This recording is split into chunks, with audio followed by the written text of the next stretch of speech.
efa midorehitra menamena be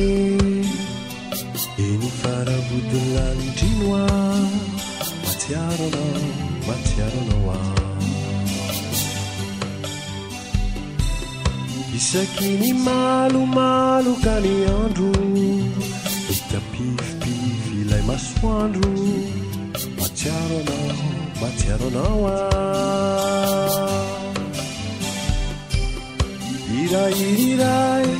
irantikizay fotontaratasy kely zay oa itantaranao ny fiainanao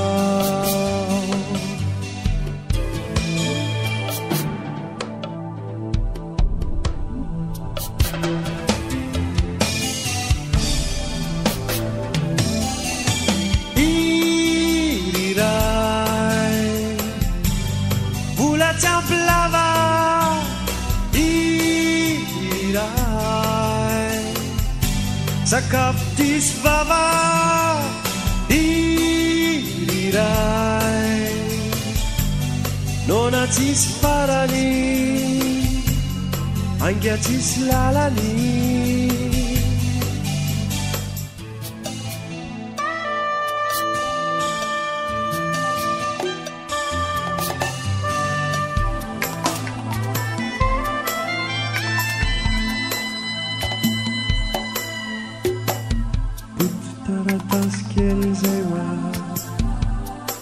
tantaranao ny fiainanao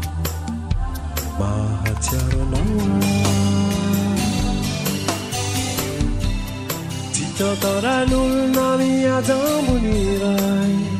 mazanakely ambanimbany kely oa matsiaro anao